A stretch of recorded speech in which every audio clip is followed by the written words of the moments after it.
যে আহলে হাদিসরাই যে হকের পথে, তার প্রমাণ কি? একজনকে প্রশ্ন করেছেন আহলুল হাদিস এরা যে হকের পথে, তার প্রমাণ কি? মূল কথা ভাই, আমাকে যে জিজ্ঞেস করেন আমি প্রমাণ দিয়ে চলে যাব, তাই না? কারণ মানুষ আমরা হচ্ছে স্বার্থপর, যে দল করি সেই দলের পক্ষে আমরা স্লোগান দেবই, এটা তো স্বাভাবিক। তা আমাকে প্রশ্ন করাটা আপনার অনর্থক হয়েছে। আমরা একটা কথাই বলবো, কে হক কে বাতিল এটা দেখার জন্য গোটা আলোচনাটা আমার ছিল যে ভাই কোরআন আর হাদিস এই দুটো পড়েন, পড়ার পর আপনি অটোমেটিক বুঝে নেবেন, আপনাকে উত্তর দেওয়া লাগবে না যে কারা হকের উপরে আছে, তাদের আমল এবং আকীদা কারা যে হকের উপরে আছে আপনি নিজে পড়েন, আমি বলবো না। জাস্ট আল্লাহর কোরআনটা পড়েন। কার অনুবাদ পড়বেন? বলবো না যে আহলুল হাদিস আলেমদের অনুবাদ পড়তে। আপনি ইসলামিক ফাউন্ডেশন থেকে কোরআন মাজিদের অনুবাদ হয়েছে ওটাকে বের করে পড়তে শুরু করে দেন। হাদিস বলবো না যে আহলে হাদিস বা হানাফিরা কি হাদিসের গ্রন্থ অনুবাদ করেছে, দেখা দরকার নেই। নিরপেক্ষ প্ল্যাটফর্ম বাংলাদেশে ইসলামিক ফাউন্ডেশন থেকে সহিহ বুখারী, মুসলিম, আবু দাউদ, তিরমিজি, ইবনে মাজাহ, নাসাই, দারাকুতনি, মুসনাদ আহমদ এগুলো অনুবাদ হয়েছে কি হয় নাই? আপনি যান কিনেন, জান্নাতে যাবেন, 2-5 টাকা খরচ করবেন না? প্রতিদিন 1 ঘন্টার সময় দেওয়া যায় না?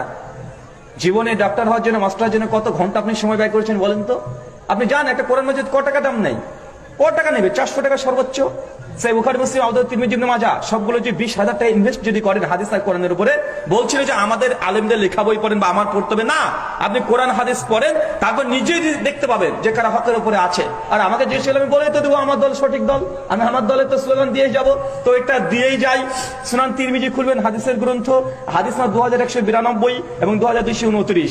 আল্লাহর নবী একটা হাদিস বর্ণনা করছেন, বলছেন ইজা ফাসাদাশ শাম ফালা খায়রা ফিকুম লা তাযালু তায়ফাতুন মিন উম্মতি মানসুরিন লা ইয়াযুরুহুম মান খাযালাহুম হাত্তা তাকুম সাদ ক্বালা মুহাম্মদ বিন ইসমাঈলা ক্বালা আলী ইবনুল মাদিনী হুম আসহাবুল হাদিস ওয়া ফি রিওয়ায়াতিন হুম আহলুল হাদিস। সুনান তিরমিজির মধ্যে আছে একটা দল জান্নাতে যাবে যারা ফিরকায়ে নারজি, মুক্তিপ্রাপ্ত দল।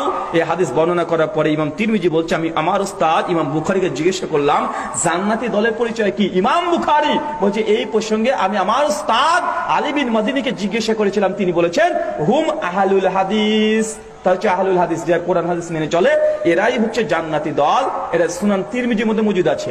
কোথায়? হাদিসের গ্রন্থে। অনেকে বলে আহলে ইংরেজদের জামানায় পয়দা, তুমি ইতিহাসে জানো না। ইমাম তিরমিজি কি ইংরেজের জামানার মানুষ?